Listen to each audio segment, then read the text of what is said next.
também pelo sindicato, pela frente que está sendo organizada pelas entidades aqui em Ribeirão Preto, também na região, todo esse conteúdo para que vocês disseminem essa informação também para os seus associados. Para a gente dar início aos trabalhos, eu convido o presidente do Sindicato dos Servidores Municipais de Ribeirão Preto, Guatapará e Pradópolis, Laerte Carlos Augusto.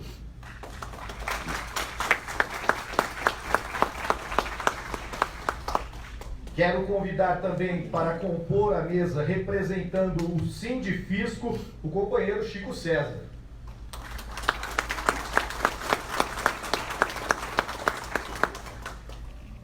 Representando a Assojures, quero convidar o presidente da entidade, nosso glorioso alemão.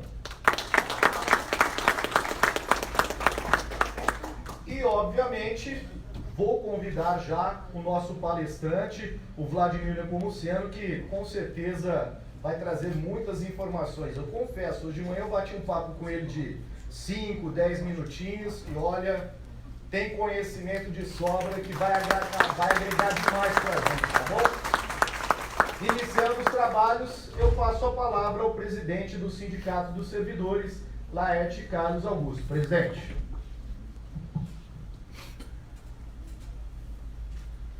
Boa tarde a todos e a todas. Boa tarde. Olha que dia especial. Quero aqui cumprimentar a mesa, os nossos servidores públicos, não é? É um prazer receber, não é, na mesa servidores públicos de carreira, pessoas que ocuparam cargos importantes na esfera federal, estadual. É muito importante trocar essa experiência, que nós temos servidores de todas as esferas municipais, federais e estaduais. Quero inicialmente cumprimentar a diretoria do nosso sindicato, que se faz presente também nesse dia tão especial para nós, dia em que nós temos a satisfação de ter, após a apuração dos votos aqui na sede do sindicato,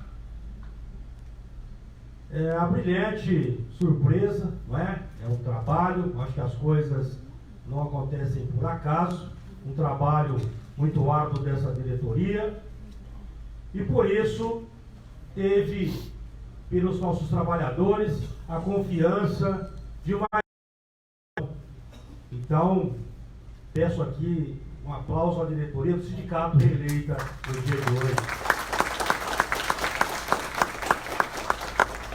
É uma satisfação, mas sobretudo uma grande missão. Não está fácil.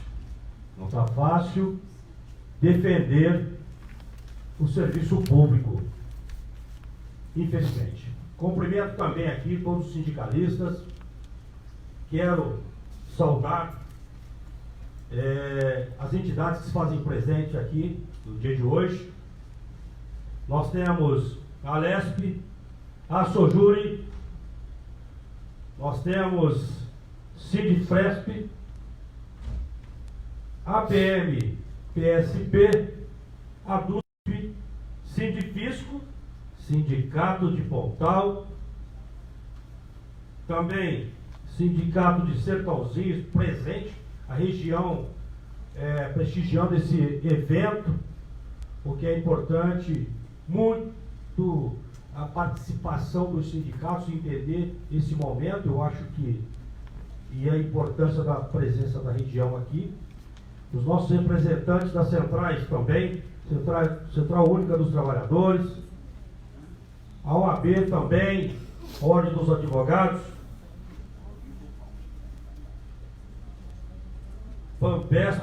a Pampesp também presente aqui, diretoria regional, né?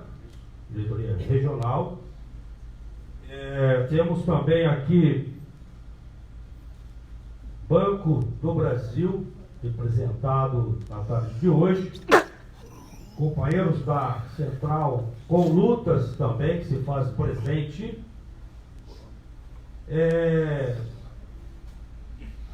Sindiprep também presente, é isso?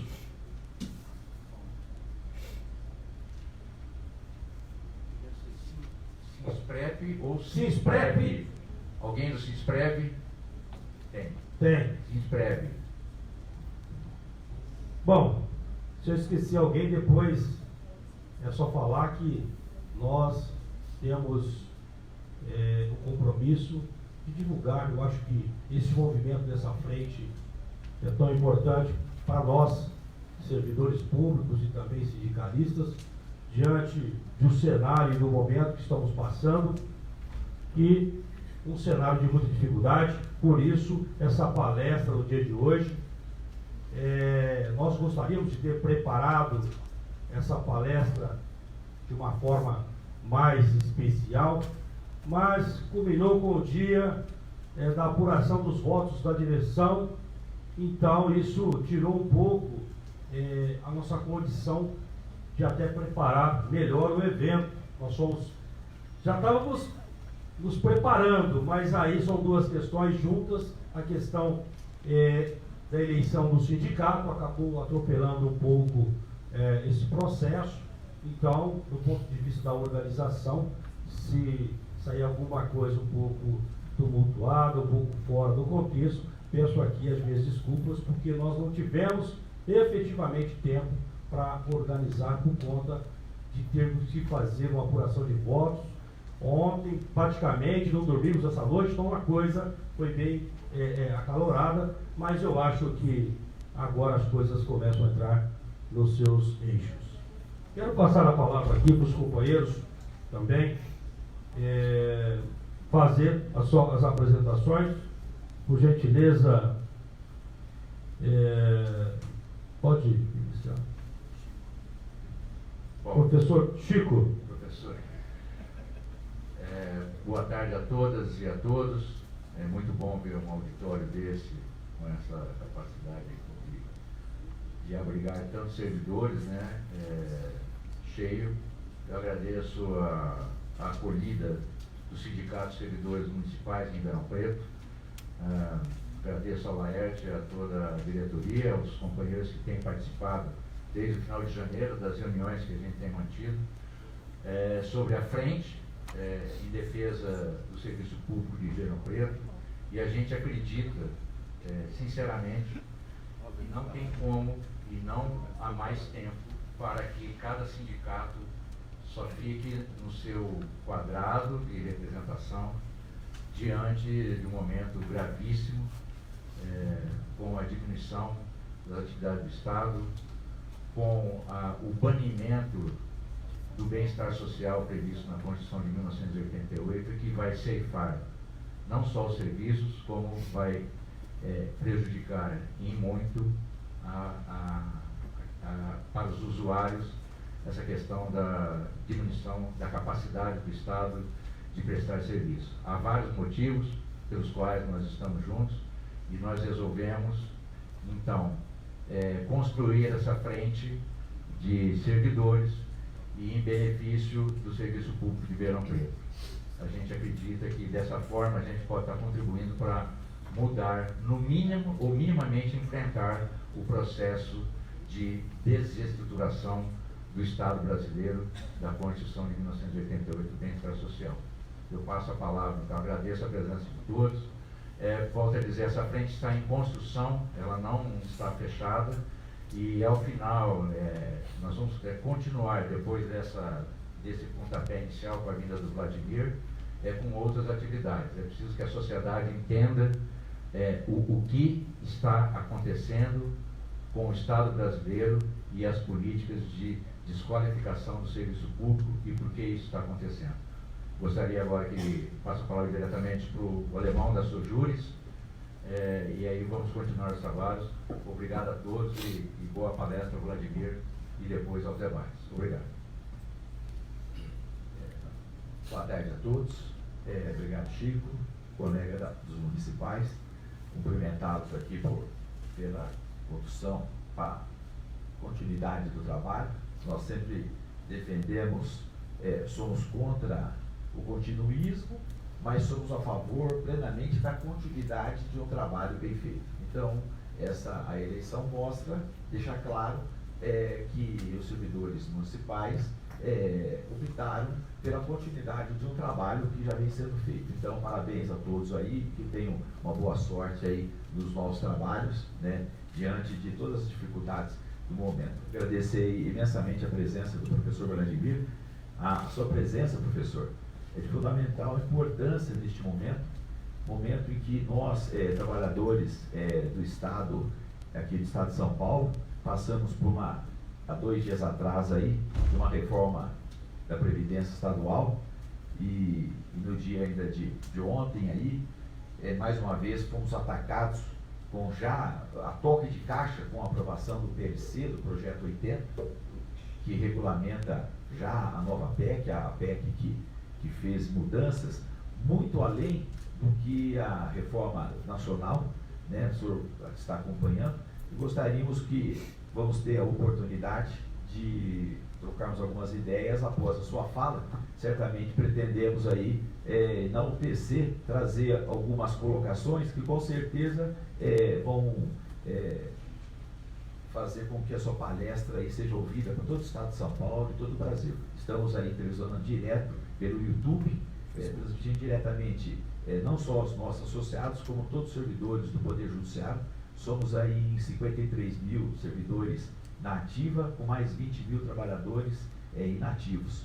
Então, esperamos aí que todos possam acompanhar atentamente e ver a importância desse momento que nós estamos passando, um momento crucial, né, da classe trabalhadora. Vamos passar, não podemos ficar só nós com essa preocupação, né, temos que deixar nossos colegas também a par de tudo que vem acontecendo e o pior que ainda está por vir, né? Então, isso é muito importante. Agradeço mais uma vez a sua presença e que tenhamos todos uma boa tarde de trabalho. Obrigado. Bom, agradeço também aqui o professor Carlos Marcos, né, que acabou de me antecedendo pelas palavras. Eu acho que o professor Vladimir vai contribuir muito, porque o momento é um momento importante de nós termos acesso às informações. As coisas estão acontecendo de uma forma muito acelerada e no nosso campo do serviço público. Ontem, depois do trabalho junto aos parlamentares também, conseguimos barrar momentaneamente a chegada, porque o governo municipal acabou acelerando para que as reformas pudessem já estar aqui no campo dos nossos servidores aposentados e pensionistas, e a coisa não está tranquila. Eu acho que temos sofrendo uma onda de terceirizações, uma onda de ataque, né, ataques aos serviços públicos. Precisamos estar organizados para que a gente possa fazer frente a tudo que vem por vir. Quero aqui passar a palavra para o nosso palestrante, professor Vladimir, que tenho certeza vai nos auxiliar, vai apontar as dificuldades, mas também nos dar alguns encaminhamentos, algumas luzes, porque precisamos dessas orientações para ver como vamos nos portar diante de tanta maldade. Professor, por gentileza, vamos iniciar, porque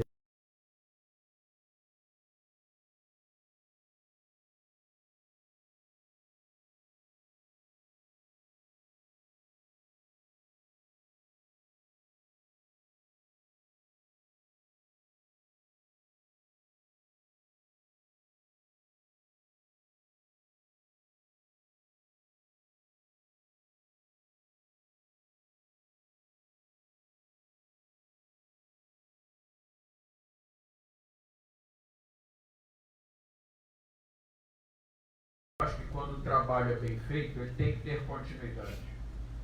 O que não pode é aquele continuismo de quem suga da estrutura e não atende à necessidade daqueles que são representados pela entidade. E a gente sabe que o trabalho feito aqui pelo sindicato, que hoje nos acolhe, tem o foco, não por acaso reeleito, mas o foco na base da categoria, no enfrentamento às necessidades. E eu fico feliz também porque eu fiquei sabendo que eu seria o primeiro a participar de um evento promovido por essa frente criada aqui. E aí eu concordo com o Chicão, não é uma frente pronta, ela está em construção. E eu digo que a gente está sempre em construção. A frente nacional que a gente tem, que é a Frente Parlamentar Mista do Setor Público, que é coordenada por 4 parlamentares, 2 deputados e 2 senadores de partidos diferentes, os 4 são de partidos diferentes, ela representa não só os parlamentares, ela representa o conjunto dos servidores pela quantidade de centenas de entidades que já se agregaram à frente, sejam entidades de servidores federais, estaduais e municipais, e cada dia que passa, mais entidades aderem, porque a luta ela é constante, ela não se encerra em projetos que estão no Congresso Nacional ou que estão para chegar no Congresso Nacional, assim como assembleias legislativas e câmaras municipais. E eu acho que essa mesa aqui, ela representa muito, porque é uma mesa que tem servidor federal, estadual e municipal. E nós temos servidores de poderes diferentes aqui. Nós temos servidor do judiciário, do executivo. Então, eu acho que o simbolismo dessa mesa é grande. A data é importante, o momento é muito importante também. Eu estava lembrando, hoje mais cedo, eu e o Chicão estivemos juntos num evento, aliás, a gente comentava isso ontem à noite, em Florianópolis, em 2018. E naquele momento, a ideia era que eu fizesse uma exposição sobre a reforma da Previdência, que estava em discussão. A reforma do Temer estava para ser votada, e aí, o que viria no próximo governo? Aí um companheiro nosso, que era na época o presidente nacional da Anfip, Floriano, me pediu, falou assim: Vladimir, vamos fazer uma coisa? Eu falo de Previdência e você fala da conjuntura política na questão do servidor público. Eu falei, fechado. À noite eu passei remontando toda a minha apresentação. Quando foi de manhã eu falei algumas coisas que estavam prontas para serem apresentadas no Brasil. Isso foi novembro ou dezembro de 2018. Tudo que a gente falou lá vai ser mostrado aqui quase 1 ano e meio depois. Bolsonaro não tinha tomado posse, ele estava eleito, mas não tinha tomado posse. E a gente já tinha as informações do que ia acontecer, a gente vai ver isso aqui.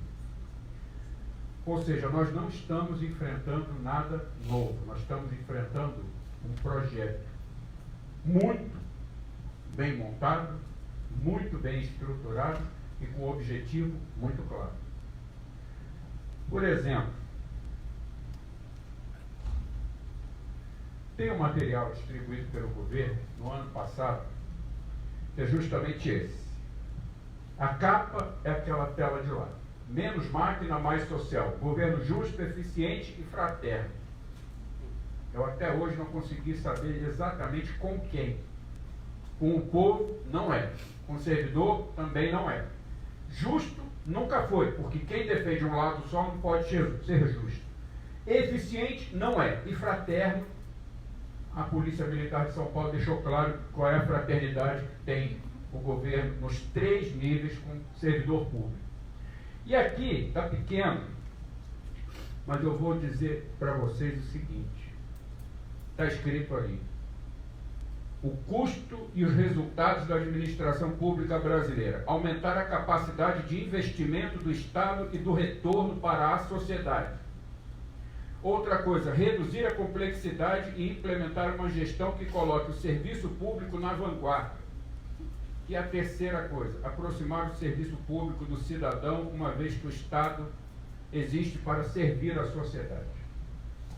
Se eu chegasse de Marte e desse de cara com essa tela, eu ia achar maravilhoso. Mas na hora que alguém me dissesse quem escreveu, eu ia falar, gente, é muita cara de pau. Mentir descarada e deslavadamente. Porque o governo Bolsonaro, logo depois de mostrar aquelas 2 telas onde ele bota para cima, diz que vai fazer reforma, que é coisa boa, o que ele fala?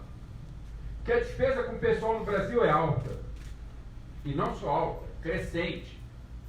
Isso está no mesmo documento, está disponível na página do Ministério da Economia. É só pegar. A capa é aquela que eu mostrei, que é essa da esquerda. Procura isso na página do Ministério da Economia.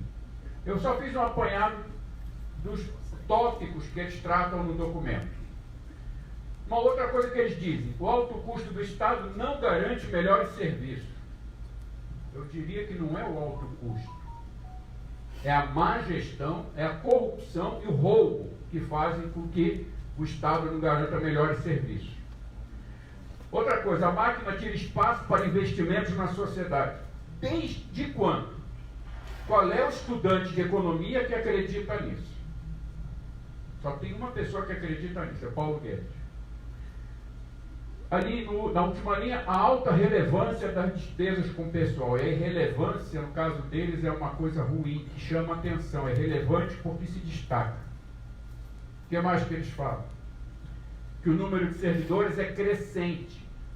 Que cada dia tem servidor a mais.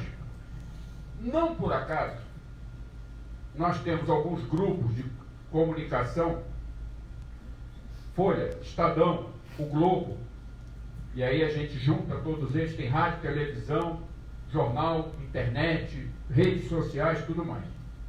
Saiu uma matéria na Folha de São Paulo há poucos dias mostrando um gráfico, nenhuma informação é mentirosa, que de 2003 até 2014 o número de servidores federais aumentou muito. Só que a Folha não fala o que aconteceu para trás. Que o governo Fernando Henrique, em 8 anos, reduziu a quantidade de servidores. E o que aconteceu depois do governo Fernando Henrique foi recuperação da força de trabalho. Mas, enfim, ele diz que o sistema é obsoleto, disfuncional, difícil de administrar, que o sistema é descolado da realidade do país. Eu também acho, só que eu acho que o sistema tinha que ser colado na verdadeira realidade do país, que é um povo carente, onde mais de 60% das pessoas não terminou o ensino médio, onde 12 milhões de pessoas estão desempregadas. E aí saiu uma matéria na imprensa: cresceu o emprego. Lendo ao contrário, reduziu o desemprego. Reduziu? Depende. Depende por quê? Porque a leitura que eles fazem é o seguinte: existe um item nessa pesquisa que o IBGE classifica como pessoas que desistiram de procurar emprego. Essas saem da lista do desempregado. Como o número dos que desistiram de procurar emprego cresceu, a lista dos desempregados diminuiu. Então diminuiu o desemprego. Esse é o retrato do que o governo fala, que está no Estadão, está na Folha, no Globo e outros jornais. E a remuneração é incompatível com a realidade do país, do serviço público. Será? Naquele mesmo material, o governo mostra esse gráfico, dizendo que a despesa com pessoal no Brasil vai subindo em relação ao PIB. Hoje, ela está aqui. E se continuar do jeito que está, se não for feita a reforma, em 2030 ela vai estar aqui. Essa é a projeção do governo. Aí eles alegam que a União Europeia gasta 9,9%, Estados Unidos 9,5% e o Brasil 13% do PIB.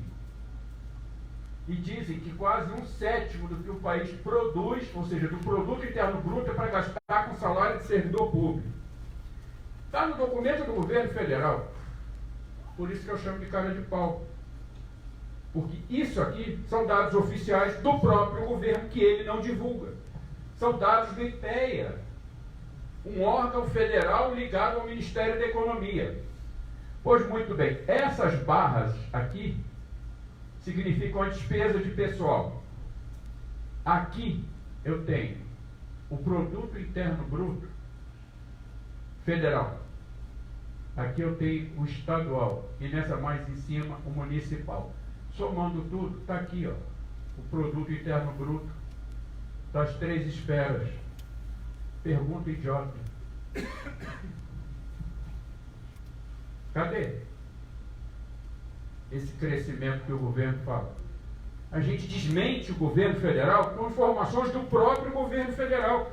São cientistas do Instituto de Pesquisa ligado ao Ministério da Economia que mostram que a despesa anual Cadê os 13%? Eu não cheguei a 12%.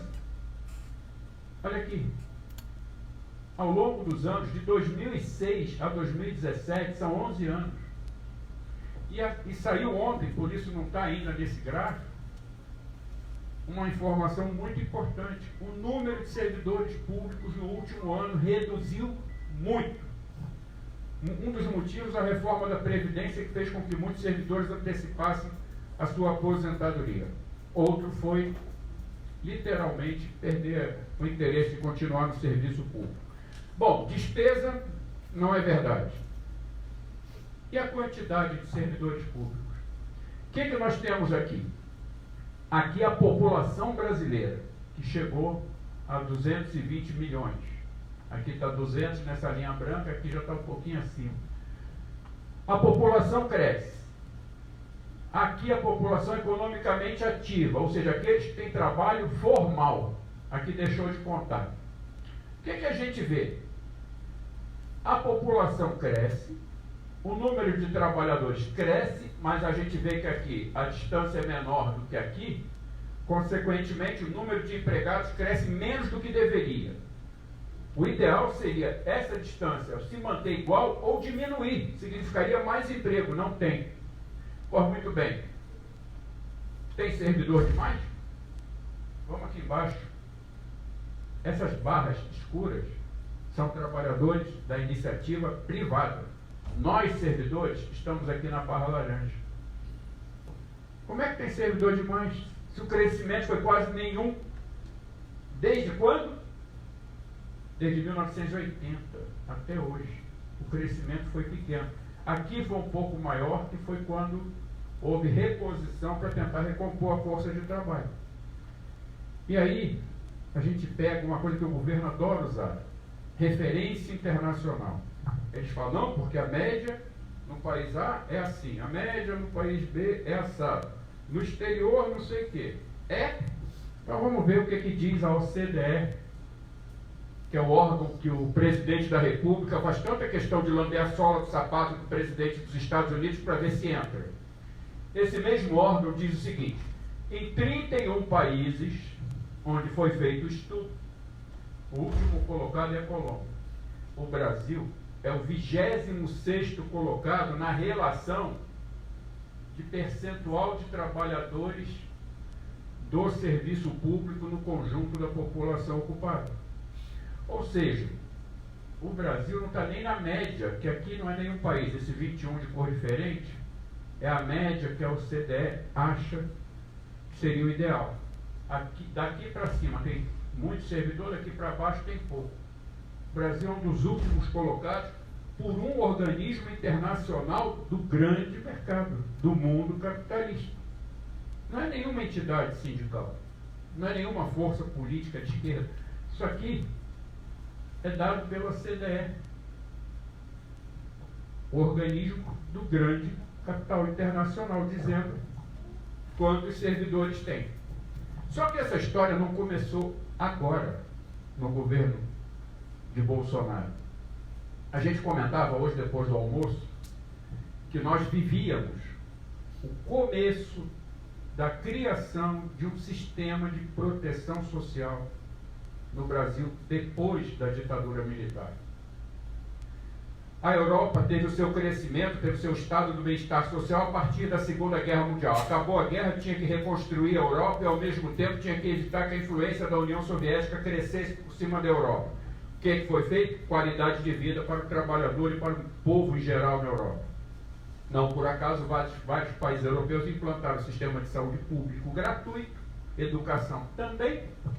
E o país onde Dona Margaret Thatcher fez a primeira e mais revolucionária reforma neoliberal, que está aqui, manteve 23% da sua população economicamente ativa no serviço público, deixando a Inglaterra em 11º lugar.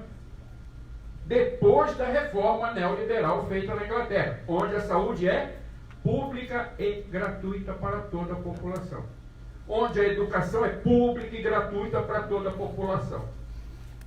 E eu ouvi uma conversa de alguns jornalistas outro dia, Um deles lembrava que Margaret Thatcher, quando era primeira-ministra, visitou o Brasil e alguém perguntou por que na reforma dela ela não mandou privatizar a saúde e a educação. Ela falou, não é isso que eu quero. Eu quero é o Estado se mantendo o mínimo necessário para ajudar que o sistema financeiro, que as empresas privadas, que o mercado tenha condição de sobreviver. E para isso não é destruir o Estado. Não por acaso, o atual ministro da Economia não é chamado de neoliberal, e sim de ultraliberal. E a gente vai ver por quê. Mas, enfim, eu falava que a gente começou, depois da ditadura militar, a construir um Estado. Mas foi o que a gente lembrava hoje. Até a Constituinte, quem tinha direito à saúde pública? Só quem tinha carteira assinada. Nem desempregado, nem trabalhador rural tinha direito a nada. Quem era empregado tinha, primeiro, seus institutos por profissão, chamados IAPs, depois o INAMPS, o INPS. Até ali eram só os empregados. Na Constituinte foi criada uma proposta de um sistema único de saúde, onde o governo federal, estadual, municipal, patrões e empregados iam contribuir para a Seguridade Social, garantindo que saúde, previdência e assistência social. A ideia era o SUS. A ideia era um sistema tributário progressivo, onde quem ganha mais paga mais. A ideia era um sistema de educação com responsabilidade distribuída, a União com o ensino superior, o Estado com o ensino médio e os municípios com o ensino fundamental. Mas não significaria que o ensino fundamental sairia 100% da verba do município, e sim uma estrutura geral, completa, com fundos públicos que subsidiariam todas as áreas sociais. Nós temos o Fundeb hoje, que por sinal, quando foi criado com data de validade, o último dia da vigência do Fundeb é dia 31 de janeiro desse ano. E se não for feito nada, ele acaba. E é do Fundeb que sai dinheiro para merenda escolar, é do Fundeb que sai dinheiro para transporte escolar, é do Fundeb que sai muita coisa para educação básica. Pois muito bem, a proposta foi colocada. Votou-se em primeiro turno no Congresso Nacional.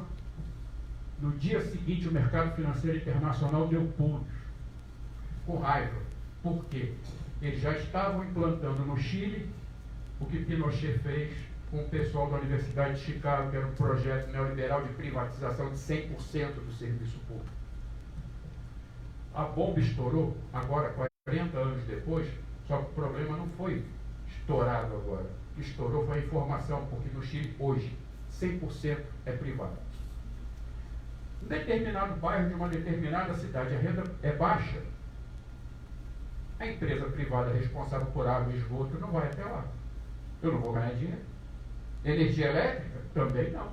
Bota um poste puxando um cabo de energia elétrica? Não, ali o povo é pobre, não vai ter dinheiro para pagar, eu não vou botar energia elétrica lá. Coleta de lixo? A mesma coisa. Hoje nós temos no Brasil empresas privadas concessionárias de serviço público, de água, luz, energia, esgoto, lixo. No Chile não tem nada disso. Não pode pagar água, não chega nem na tua porta. 60% das pessoas que trabalham, que sobrou do serviço público chileno, são terceirizados. Os outros são trabalhadores precários. Então, esses que já estavam corroendo o Chile, dando dinheiro para o grande mercado financeiro, ficaram chateados quando o primeiro turno da Constituinte votou. E o que aconteceu? O então presidente Zé Sarney pediu cadeia de rádio e TV para dizer que o Brasil ia quebrar se aquela Constituição fosse aprovada. E disse algumas coisas interessantes, por exemplo, indução ao ócio e à produtividade, transformando o Brasil em uma máquina emperrada. Quando ele viu que isso aqui foi escrito por quem mandou para ele ler. Quando eles viram que nós, servidores, ganhamos o direito de ter sindicato e o direito de greve, ele disse que ia gerar, além da brutal explosão de gastos públicos, que a proposta de saúde, de educação, de assistência social, de previdência social, seria gasto público. Disse que ia ter uma perda de 20% já no ano seguinte. E que o direito de greve para trabalhadores da iniciativa privada e servidores públicos levaria política e a paralisação de funcionários públicos. E ele disse que o sistema de seguridade social que estava sendo criado daria um prejuízo, na época, de 630 bilhões de cruzeiros. que atualizado dá aproximadamente 17 bi de reais hoje. Agora, o mais engraçado, isso aqui é matéria de folha inteira da Folha de São Paulo, do dia 27. Na véspera, o ministro da Previdência do Sarney, senhor Renato Acher, desmentiu o presidente da República, disse que não tinha como esse rombo acontecer. Mas ele não estava falando em nome do governo dele, ele estava falando em nome do mercado financeiro. E aí o que acontece? No ano seguinte, 2019, a gente comentava isso hoje, depois do almoço, a primeira coisa que foi feita, a tabela do imposto de renda criada naquele processo foi invertida. A tabela que saiu da Constituinte era progressiva. Quanto mais alta a renda, mais imposto. A tabela encolheu. Quanto mais alta a renda, menor. Passou de um determinado ponto, não paga mais imposto. A gente compra, comentava hoje, um carro popular, eu vou pagar imposto sobre aquele carro enquanto eu tiver o carro. Mas o dono da van compra um jatinho nos Estados Unidos e paga quanto de imposto? Nada.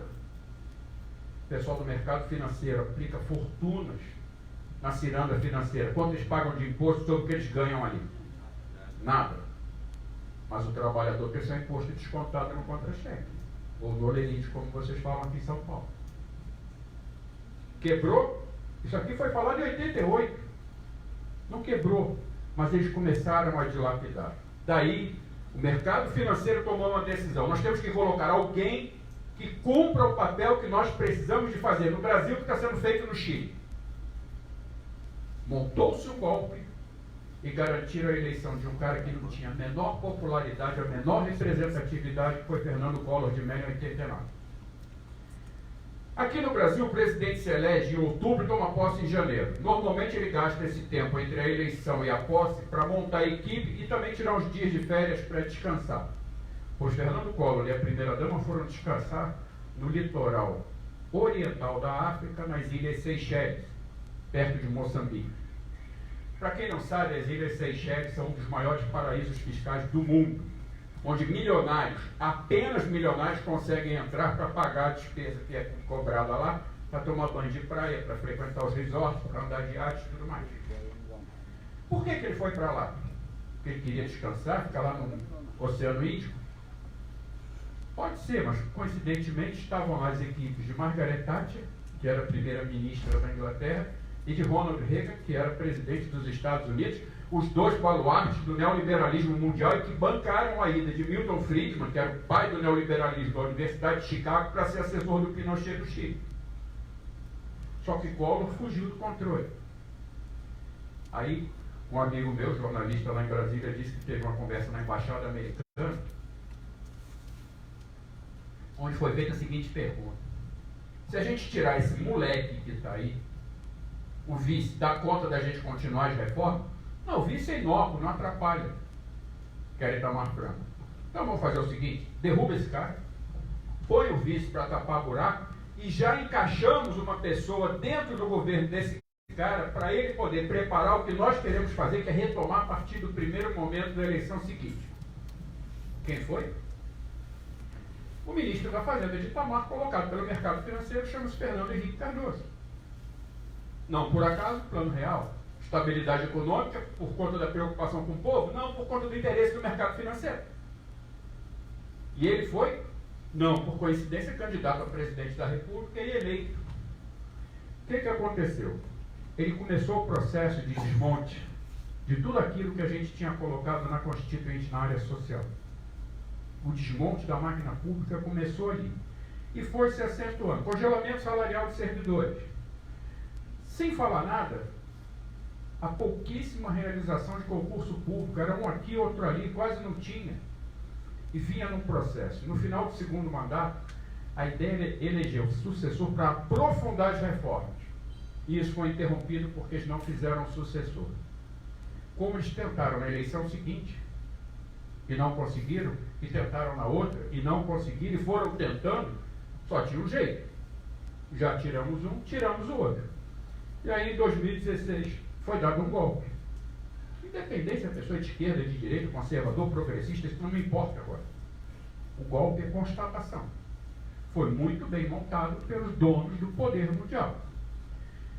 E não por acaso, em 2016, e eu falo isso porque eu estava no governo, eu pedi minha aposentadoria porque eu vi que não dava para continuar, não tinha a menor possibilidade de estar lá. O Banco Mundial chegou no Brasil e apresentou uma proposta. Vamos retomar o que foi interrompido, que era o que a gente queria no final dos anos 80, e dar continuidade ao que foi parado em 2002. O Banco Mundial se reuniu com o governo Temer e apresentou isso aqui. E aí o Chicão deve lembrar que em 2018 a gente conversava sobre isso aqui que o governo atual está fazendo. Congelamento de gastos públicos. Isso aqui foi feito numa reunião do Banco Mundial com o governo Temer em 2016 para aplicar a partir de 2017. Reformas trabalhistas na Previdência, privatização, redução e fechamento de serviços públicos, redução de despesa com servidores, desmonte, venda de empresas estatais. Eu não estou lendo o jornal de ontem. Eu estou lendo o que foi escrito em 2016. Não tinha Bolsonaro ainda, ele ainda era um deputado que dormia no plenário. O que era necessário fazer, segundo o Banco Mundial e o FMI? Preparar o orçamento público para redução de gasto público. De que jeito? Botar um teto nas despesas. E aí, logo em 2016, foi aprovada a emenda constitucional 95, que proíbe que você aumente o gasto com saúde, com educação, com servidor, com material de consumo, com medicamento. Mas não congela pagamento de juros das dívidas dos estados e municípios da União. Congela gasto na área social. A única coisa que isso aqui ficou foi o seguinte: reajusta pela inflação, que agora a PEC 186 diz sai, não tem mais. E aí, a lei orçamentária nas despesas, baseada numa lei de diretriz orçamentária restritiva. E há 4 anos atrás estava sendo proposto acabar com as vinculações orçamentárias de saúde e educação, que a gente vai ver mais adiante. Desindexação, acabar com o reajuste automático de qualquer verba. A gente também vai ver isso daqui a pouco. E fim das despesas obrigatórias. Pergunta idiota. Tudo isso aqui, Paulo Guedes disse que era resultado de um estudo que o governo dele, que a equipe dele tinha chegado à conclusão de que precisava ser feito. Mentira, isso aqui estava na mesa de Temer em 2016. E aí, já naquela época, em 2016, foi apresentado o ensaio da reforma da Previdência. Ou seja, bota para a gente ver como é que fica. Mas nós já vamos deixar uma pronta para assim que eleger um novo presidente, a gente botar uma que aprova. Foi feita a emenda 95, como a gente falou, congelando tudo por 20 anos, mas mantendo os gastos de capital. O que eu quero dizer com isso? Com a emenda 95, eu não posso gastar um centavo a mais um servidor, por exemplo. Mas eu posso construir? Pode. Eu tenho uma escola que está quase pronta, eu posso concluir? Pode. Eu tenho um hospital que está quase pronto, eu posso concluir? Pode. Eu posso fazer concurso para servidor para botar na escola e no hospital? Não. Então como é que eu faço? Pô, meu amigo, tem tanta organização social sustentada pela iniciativa privada, bota lá dentro, eles vão cobrar mensalidades baratinhas, tanto na saúde e na educação. E você faz média com a população. Ainda desvia dinheiro público para lá. Pô, muito bem. Reforma trabalhista em 2017, no governo Temer ainda, e fez o quê? Ampliou a informalidade. Disseram que ia gerar milhões de empregos. Não gerou nenhum. Nenhum. O emprego que surgiu nessa época foi emprego informal, que não dá garantia, que não dá previdência, que não dá direito a nada.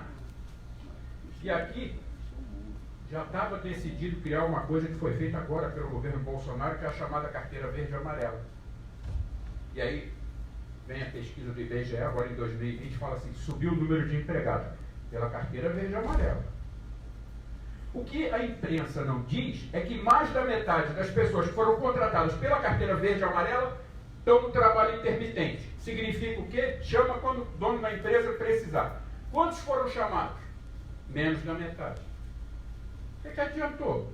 Tem uma carteira, em tese, assinada, mas está em casa parado.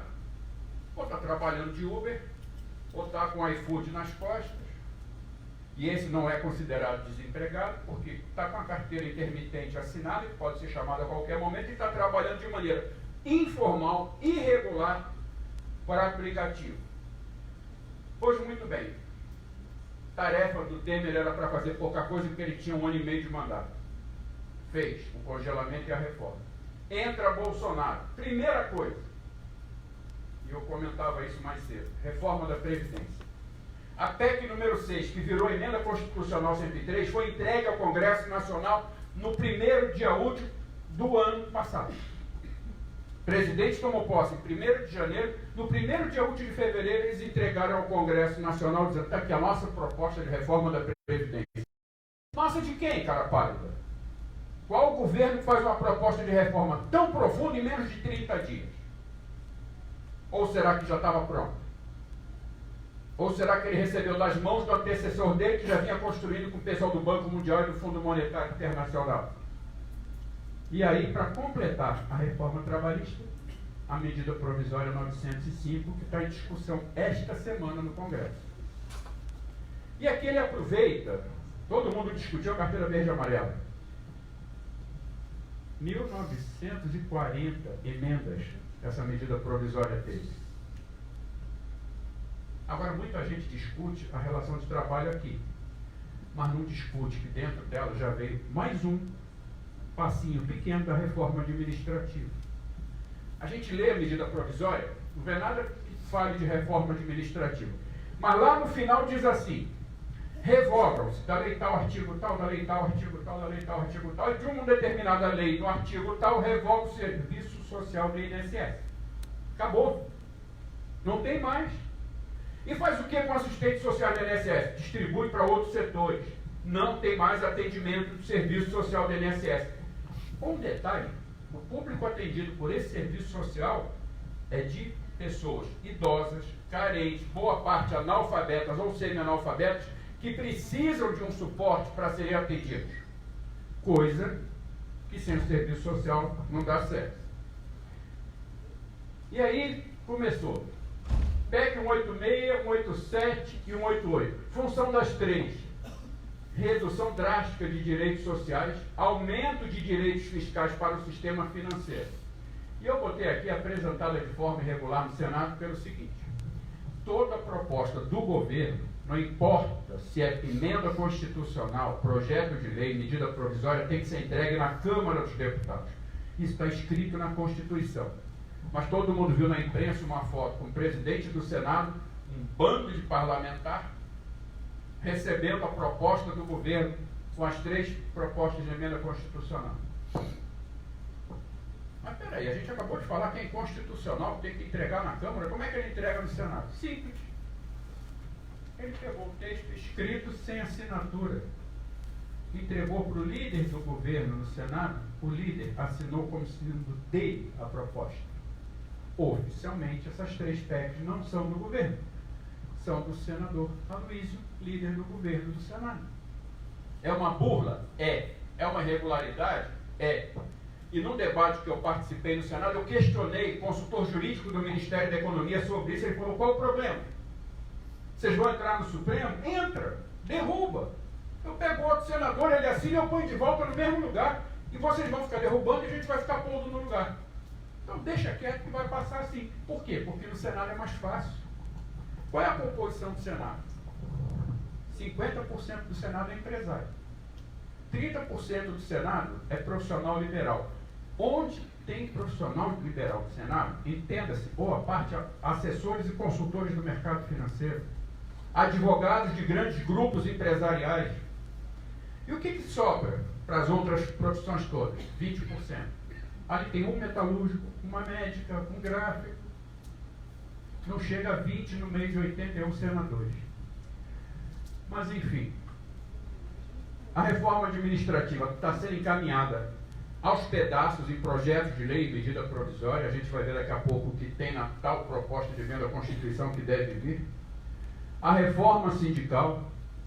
E aqui tem uma proposta de emenda constitucional que foi construída a partir de algumas centrais sindicais e um deputado. E o governo está usando essa proposta de emenda constitucional para ali enxertar os seus interesses de fazer a reforma sindical que eles querem. Aí qualquer coisa, se alguém for reclamar, não tem nada com isso, não fui eu que apresentei o projeto, foi o deputado. Mas enfim. O que é a PEC 186? Que é a primeira daquelas três. Primeira coisa que ela faz, congela gastos com despesas primárias, impedindo principalmente estados e municípios de investir na área social. Simples. Congela mesmo. Não pode gastar. Aquilo que a emenda 95 dizia, congela por 20 anos e corrige apenas com a inflação do ano anterior, morreu. Congela permanentemente e não tem reposição de inflação de medida nenhuma. Pelo IPCA, pelo IGPM, pelo índice A, pelo índice B. Não. É bem claro. Não tem correção nenhuma. É congelamento.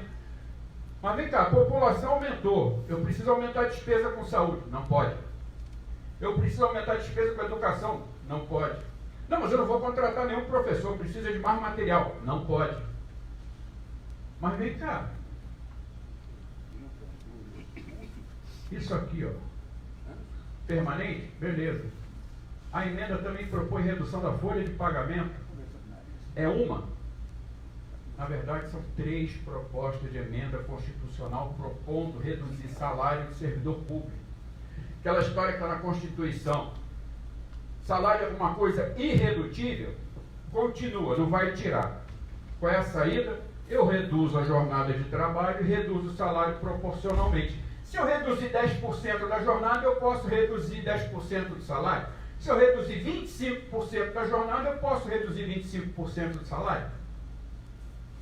E direitos e benefícios do funcionalismo também congelados. A gente vai ver já já. Agora, aqui, o importante, está congelada a despesa primária. Só que tem um detalhe. Despesa primária está aqui, ó. O que está congelado? Despesa com pessoal e encargos sociais. O que mais? Despesa de custeio, material de consumo, serviços de terceiro, pessoa física e jurídica, sentenças judiciais, subvenções sociais, tudo isso aqui está congelado. Isso aqui está congelado? Não. Está liberado. Pagamento de juros, pagamento de dívida externa, está liberadíssimo. E aí, gente? Vamos para outra. A PEC 187, que deve ser aprovada nos próximos dias no Senado, indo para a Câmara dos Deputados. Essa nos chama muito a atenção, é conhecida como a PEC dos fundos, porque não mexe com o servidor, não mexe com a estrutura pública, não mexe com isso, mas na verdade mexe com tudo. Porque esta PEC, ela pega 281 fundos públicos, federais, estaduais e municipais, extingue. Aí alguém fala, não, mas eu não extingue, porque se o legislativo correspondente carimbar, aquele fundo continua existindo. Então tá bom, vamos lá. Tem um fundo aqui no município, que a emenda constitucional extingue. Aí a Câmara Municipal se reúne e aprova que esse fundo não vai ser extinto. Então ele continua. Só que tem um detalhe. O dinheirinho dele sai de qualquer jeito. Dos 281 fundos, o governo está tirando 220 bilhões de reais e sem deixar cair uma moedinha furada, entregando tudo para banqueiro do dinheiro público. Tudo. Fazendo o quê? Pagamento do serviço da dívida pública. E detalhe, serviço não é pagamento da dívida, significa que sobre a dívida bruta, nada. Então eu pego 220 bilhões, saco 81 fundos, dou na mão do banqueiro e não diminuo a minha dívida? É. Para que serve esse dinheiro? Para dar para banqueiro. Eu peguei aqui o exemplo do FAT, que é o seguinte. O seguro-desemprego, ele é pago com 2 fontes. Uma é o Fundo de Amparo ao Trabalhador, o FAT, que todo mundo conhece. A outra fonte é o Banco Nacional do Desenvolvimento Social, BNDES. Já foi informado que o BNDES, a partir de agora, vai encaminhar menos dinheiro para o seguro-desemprego. E o FAT? Também. Porque se sai dinheiro de todos os fundos, ainda que o FAT não seja extinto, ele não vai ter dinheiro. Ou se tiver, muito pouco.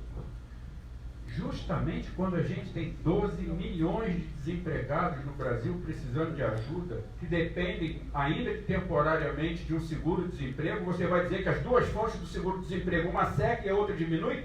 É isso. E quem diz que a PEC dos fundos, a PEC 187, não mexe com todo mundo? Claro que mexe.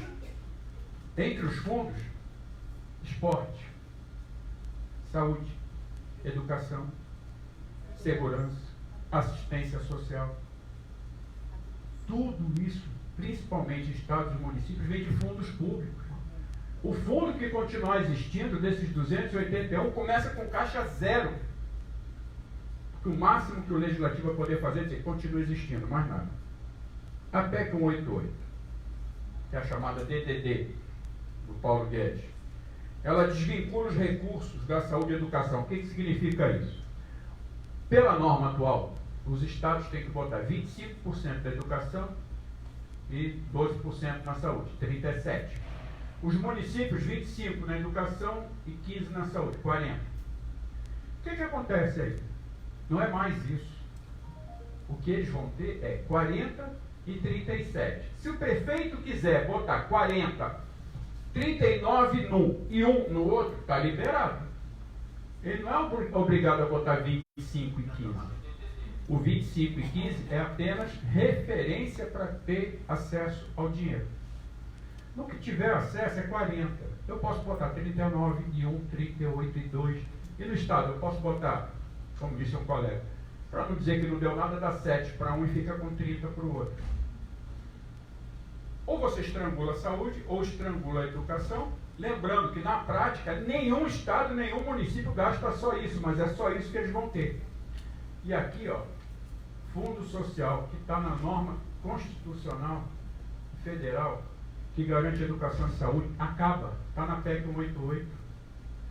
Recursos do PIB. Isso aqui é o seguinte, que foi criado na emenda 29 de 2000, é que cada vez que o produto interno bruto brasileiro crescesse, a verba da saúde cresceria junto. Isso foi um gás para a saúde pública estadual e municipal. A gente brincava hoje, passou uma ambulância do SAMU por nós enquanto a gente estava indo almoçar. O que acontece? Não vai ter mais ambulância do SAMU para socorrer ninguém, não vai ter dinheiro, porque isso aqui desaparece, não vai ter mais vinculação. O PIB pode até crescer, coisa que não acontece, porque saiu a notícia ontem que cresceu só 1%. Mas se crescer, vai alguma coisa para a saúde? Não vai nada. E aqui está liberado usar recurso público em escola privada. Por exemplo, bolsas. Ao invés do governo investir em educação pública, ele dá dinheiro para a escola particular, dá bolsa para um aluno. Sem entrar no detalhe do que essas bolsas significam. E aquilo que eu falei, expande o congelamento previsto na emenda 95. Ainda na mesma PEC, redução da jornada de trabalho. Estava na 186, está na 188. E aprova, na verdade, a redução de salário, como eu falei. E aí tem um detalhe interessante que muita gente não se toca. Servidor que está na ativa. Como é que é a nova regra de aposentadoria aprovada na emenda da reforma da Previdência? Média de 100% do seu tempo de trabalho, tanto na iniciativa privada quanto no setor público para os novos, que não têm estatuto. Aí vamos lá, o servidor ganha 10 mil a vida inteira porque está congelado. Se eu ganho 10 mil a vida inteira, lá no final vai ser a conta mais fácil. Somo tudo e divido pelo número de meses, quanto dá? Dá 10. Mas se eu aplicar essa redução aí, lembrando que a contribuição previdenciária não é em cima do salário que está na tabela salarial, é em cima do que a pessoa recebe. Eu recebo 10, 10, 10, média 10. Eu recebo 10, 10, 7,5, a média já não é mais 10. Significa redução do valor da aposentadoria dos servidores no futuro, que não é muito distante. Entre outras coisas. Plano plurianual que os governos fazem, prevendo o que vai ser feito nos próximos anos, não tem mais. Mas, no entanto, despesas financeiras estão protegidas pela PEC. Proposta para 2020, o que eles querem fazer? Aprovar as 3 PECs, encaminhar a reforma administrativa e aproveitar proposições que já estão em tramitação. Por que eu botei a 438? É a chamada PEC do equilíbrio fiscal. Ela é de autoria de um deputado do DEM do Rio de Janeiro, Pedro Paulo. Ela diz o seguinte, a história da regra do ouro: a despesa não pode ser maior que a despesa não pode ser maior que a receita, consequentemente você não pode pegar dinheiro emprestado para cobrir despesas correntes. Se chegar no limite, o que o Estado faz? O que o município faz? Terceira proposta de emenda constitucional falando a mesma coisa: reduz a jornada e salário do servidor público ativo. E ele vai mais fundo. Se isso não resolver a crise, demite. Demite quem? Cargos de confiança.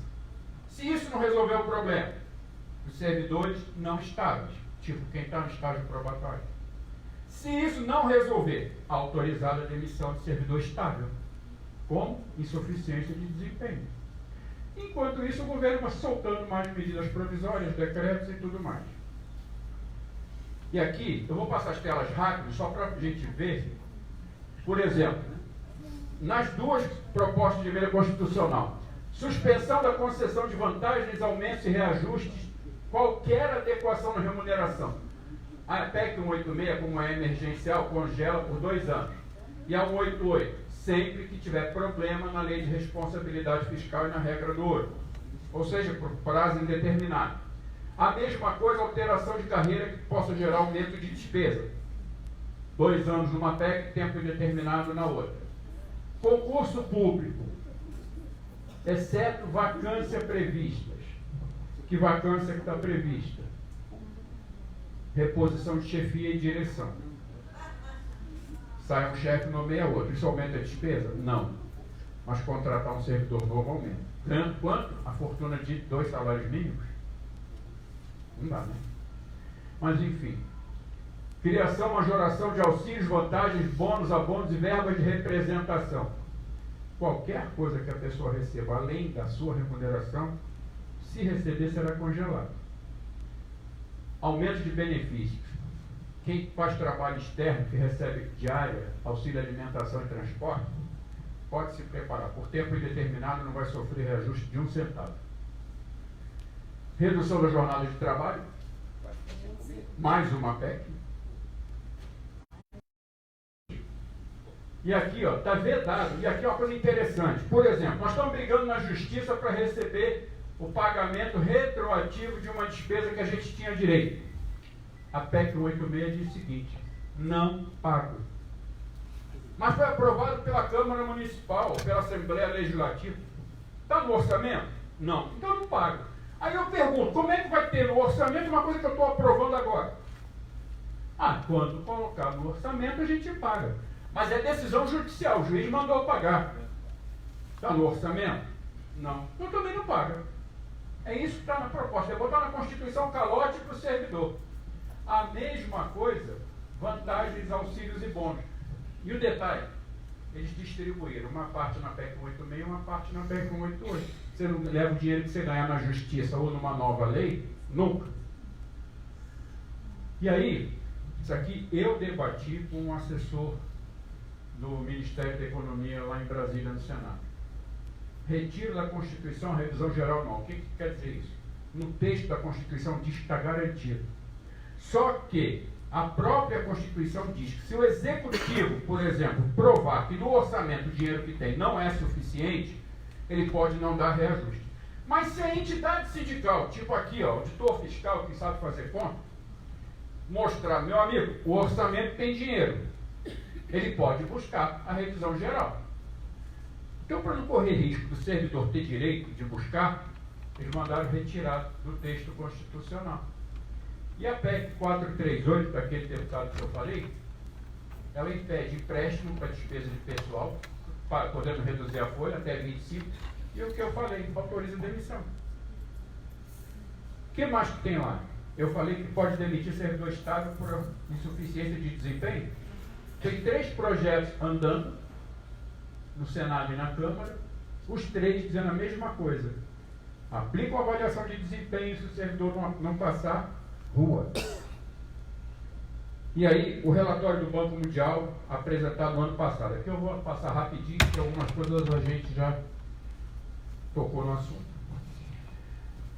Eles dizem que servidor federal ganha o dobro do que ganha iniciativa privada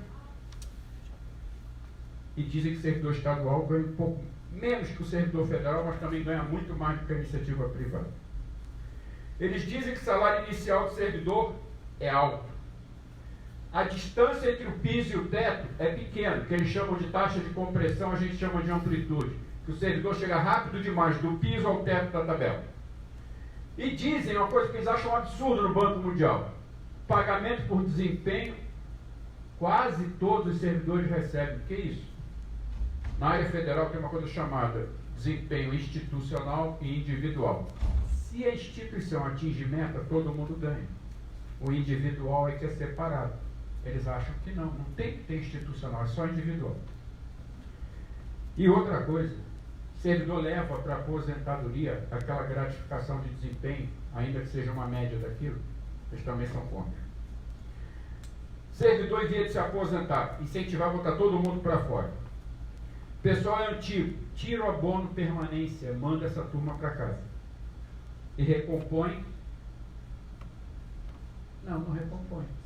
Quando precisar, contrata de outra forma. E dando salário variável, que é o seguinte: uma parte pequena, fixa, e uma parte grande, variável, que é prêmio. Aí, eles apresentam uma proposta que a gente foi ver, está em debate há quase 2 anos na França e não sai do lugar, porque lá o movimento sindical de servidores travou o projeto no legislativo. Não. Vocês viram o movimento de servidores contra a reforma da Previdência na França. Servidores não, todo mundo. E os servidores contra esse projeto de reforma administrativa na França também, que diz exatamente o que está ali, é o que está na proposta do governo brasileiro. E aí, o que diz o Banco Mundial? Tem que reduzir o piso, que é a remuneração de entrada. Aumentar o tempo, no mínimo 30 anos para ir do piso ao teto. Taxa de reposição, não substituir aposentados. E tem 117 carreiras na área federal, tem que virar 20 ou 30. Privatizar, terceirizar, que eu falei, não substitui aposentados, e a transformação digital de serviço. Eu fiz questão de pegar isso aqui, que é tela também daquele material do governo. Eles mostram como exemplo de sucesso o INSS, aqui. Em abril do ano passado, 34 mil eram por internet, 440 mil eram presencial. No final do ano, 700 mil praticamente internet e 80 mil presencial. O que era 7% virou 90%, o que era 93% virou 10%. Melhoria, modernidade, vocês viram a fila que deu.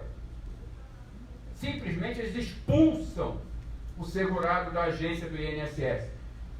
E tem coragem de botar no material isso aqui como uma vitória? 450 serviços federais de meio digital, e agora tem que contratar servidor aposentado, porque não dá conta, porque o meio digital não atende. Lembrando que a maioria daquelas pessoas que são seguradas do INSS são pessoas de baixa renda, baixa escolaridade, com pouco ou nenhum acesso à internet. Em algumas unidades do INSS a gente está voltando a ver as compras, ou outras peruas, mas geralmente é compra, com despachante, com notebookzinho. Eu faço para o senhor, preencho para o senhor, só pago o dinheirinho. Sem comentário, né? O que eles estão propondo? Estabilidade. Por que eu botei constitucional? Porque eles dizem que é para quem vem depois da reforma. Vou pegar um exemplo aqui, a carreira do Chicão, auditor fiscal da Receita. O auditor antigo, que é ele, tem estabilidade. O cara que vai entrar no mesmo cargo que ele, a partir da reforma, não tem. Pode? Não. Porque a estabilidade é do cargo, não é da pessoa. A menos que ele mude muita coisa na legislação. Então, por isso que eu botei. É inconstitucional. Agora estou aposentado, mas durante mais de 30 anos eu estava ativo. Eu ocupei o cargo público, eu era estável? Não, o meu cargo era estável. Então quem é novo, quem é velho, está no mesmo cargo. Ou tem estabilidade para os dois, ou não tem para ninguém. E o Bolsonaro fica arrotando na porta do palácio, onde ele botou um palhaço profissional para distribuir banana para jornalista, coisa que não pode. Outra coisa, eles dizem que tem que manter estabilidade para setores sensíveis à pressão política. E aí cita auditor fiscal, diplomata, Polícia Federal. Por que eu botei que é polêmico? Eu não sou contra ter estabilidade para o policial federal, para o diplomata, porque sofre realmente muita pressão. Mas eu pego um caso concreto. Um analista ambiental do IBAMA. Esse analista estava no litoral sul do estado do Rio de Janeiro, numa área de proteção ambiental que é proibido entrar, encontrou um sujeito de sunguinha e camiseta pescando onde era proibido, deu uma multa no cara. Quem era o cara? Um deputado federal. Só que esse deputado federal se elegeu presidente da República e mandou demitir o servidor do IBAMA, que não perdeu o emprego porque tem estabilidade, porque estava cumprindo a lei, cumprindo as atribuições do seu cargo, que não são definidas pela chefia, sim por uma lei que criou o cargo. É para essa pessoa que eu quero estabilidade, para o servidor do hospital que não aceita que o empresário, que o político fure a marcação de uma consulta, de uma cirurgia. A estabilidade tem que ser para aquele profissional de educação que cumpre a lei, dando aula como deve, e no caso de cargos de direção escolar, não permite a burla na matrícula de uma escola e garante seu emprego porque tem estabilidade. E ele diz que é diplomata que tem que ter estabilidade. Eu quero diplomata na estabilidade, sim, mas eu quero também na estabilidade quem está lá na ponta sofrendo a pressão de empresário, de político, de pessoas do próprio governo. E aí? É isso que está na reforma administrativa. Tá, caminhar para o fim aqui. Possibilidade de vínculos temporários. Aqui eu faço um parênteses. Foi editada ontem, antes de ontem, a medida provisória 922, anunciada como medida provisória que autoriza a contratar servidor aposentado para ajudar a acabar com a fila do INSS. Isso saiu na imprensa. Vai ler o texto. Qualquer órgão público que se colocar em situação de emergência está autorizado a contratar servidor aposentado para suprir a necessidade temporária. Então não é mais o INSS, é todo mundo. Vai encher de temporário? Não sei. Agora, um detalhe, que a gente conversava mais cedo. Se eu sou aposentado, vamos chutar, 10 mil reais de aposentadoria e arrumo um emprego na iniciativa privada para ganhar 10 mil. Com quanto eu fico? Com 20. Certo? Tenho minha aposentadoria e arrumo outro salário. Pois o governo Bolsonaro está chamando aposentado pela medida provisória 922, dizendo o seguinte: você já recebe aposentadoria, então fome você não está passando, eu vou te pagar 30%. É o que está na medida provisória. E uma coisa que a imprensa não fala é que a mesma medida provisória ampliou a área onde pode haver contratação temporária. A legislação diz, pode ter temporário nas seguintes situações, tais e tais. Ampliou, agora é praticamente tudo. Parte da reforma administrativa? Com certeza. Bom, vamos lá. Ingresso. Não só por concurso público, mas quando tiver concurso público, o estágio probatório é de até 10 anos. E o estágio probatório em forma de pirâmide. Entram 100 e conforme os 10 anos vão passando, vai diminuindo. 90, 85, 70, 60, 50. Quantos vão ser efetivados no final de 10 anos? Talvez 1 ou 2. E o resto? Foi bom tê-los aqui. Nos vemos numa próxima vez. Tem estabilidade? Não, está no estágio probatório. E o salário? Congelado durante todo o estágio probatório. E a avaliação? Mérito individual. Posições mais altas, cargo de direção, não precisa de concurso interno, nada disso, não pode contratar alguém direto lá para cima. CLT, pegar 2 exemplos. Área de recursos humanos. A legislação é praticamente a mesma para todo mundo, então por que eu vou ter uma pessoa de recurso humano na carreira A e outra de recurso humano na carreira B? Bota tudo CLT e o órgão de repente está com um problema aqui, eu pego pessoa do outro órgão e boto lá. Por quê? Vira um carreirão na horizontal, atende a vários órgãos. E tudo CLT, sem estabilidade, sem nada. Enfim, isso aqui eu já falei. Aqui, o regulamento que eles dizem que permite demissão está na Constituição no artigo 41, que é isso aqui. Isso aqui vai ficar, não precisa tentar copiar nem fotografar.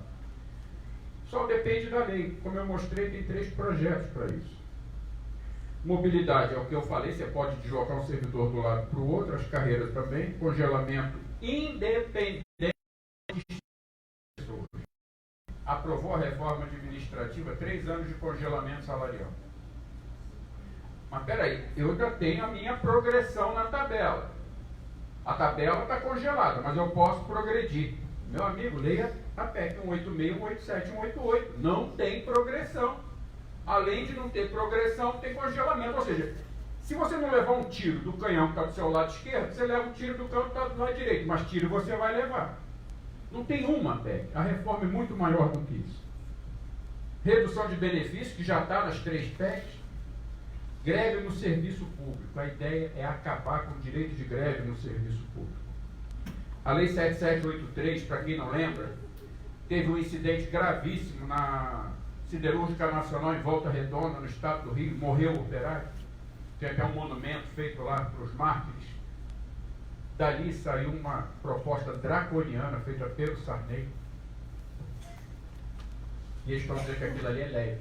Então a ideia é de mudar a lei de greve, criando uma para o serviço público muito mais pesada. Código de conduta já existe, eles dizem que é leve. Licenças e gratificações, acabar com isso. Redução de jornada, já falamos. E aqui aproveitamento, que eu já falei também. Projetos que estão no Congresso, o governo encaminha emendas e tudo mais. E aqui, no último item, condicionar a adesão de estados e municípios. Os municípios têm até o dia 15 desse mês para se adequar à reforma da Previdência. Senão, não recebem mais repasse da União. Faca no pescoço do prefeito. Mas eu não quero, porque eu negociei com o sindicato e retirei a proposta. Sem problema, diz o governo federal para o municipal. Só te digo o seguinte, dia 15 é domingo. Se dia 16 não amanhecer uma reforma, a União não repassa mais nem um centavo para o município. E está proibido de receber do Estado também. Não por acaso está uma correria, não por acaso a Lesp fez o que fez. Porque a Lesp é um detalhe, o governo do Estado de São Paulo apoia tudo que o governo federal está fazendo. Por mais que o Dória diga que não é mais aliado do Bolsonaro. Isso aqui eu já falei que é do Congresso. Eu só queria terminar com uma coisa que o Eduardo Moreira falou lá em Brasília, numa entrevista que foi feita. As 200 pessoas mais ricas do Brasil ganharam no ano passado, porque ele falou isso no final de 2019, 230 bilhões de reais. Os servidores, que são 12 milhões de pessoas, que representam quase 60 mil vezes mais pessoas do que os ricos, ganharam 3 vezes mais só. Quer dizer, eu represento 60 mil vezes mais, mas eu não ganho 60 mil vezes mais, eu ganho 3 vezes mais. Aí vem a pergunta, quem são os vilões? Enfermeiros, delegados, professores que ganham 2 mil reais e trabalham onde a mortalidade é mais alta do que nos lugares mais perigosos do mundo? São esses? Foi a pergunta que Eduardo Moreira deixou. E eu fecho com uma foto que eu recebi de um amigo meu que está lá no Chile. É chileno ele, não está lá porque quer, está lá porque nasceu lá. Isso foi tirado na frente de uma loja em Santiago. Não haverá pão para o pobre. Se não houver pão para o pobre, não haverá paz para o rico. E é isso que nós temos que ter bem claro. O rico, no caso, é o sistema financeiro internacional. E o pobre é o funcionalismo público brasileiro nas 3 esferas e nos 3 poderes. Ou a gente se une agora, ou os servidores fazem o que vocês estão fazendo aqui, criando uma frente, servidores municipais, estaduais e federais, judiciário, executivo, servidores da Assembleia Legislativa, da Câmara Municipal também, todo mundo junto, ou a gente vai para o buraco junto. E aí, gente, eu quero fechar dizendo o seguinte, dia 18, não é o dia da vitória, é o dia do começo da luta. Nós temos que ir para a rua, nós temos que parar todos os órgãos públicos e dizer, isso não. Porque assim como no Chile, nós temos que deixar bem claro, não vai ter paz para eles enquanto a gente não tiver a garantia. Porque para pessoas da iniciativa privada, para entidades sindicais de trabalhadores do setor privado, eu tenho dito o seguinte, se essa reforma passa, eu, servidor, perco meu emprego. Mas você, usuário, perde o serviço. Eu só queria lembrar para eles o seguinte: saúde, educação, segurança, assistência social, esporte, cultura, lazer. Tudo desaparece se essa reforma for colocada em prática. E quem perde é o servidor, é a população como um todo. Desculpe estender o tempo. Obrigado, gente.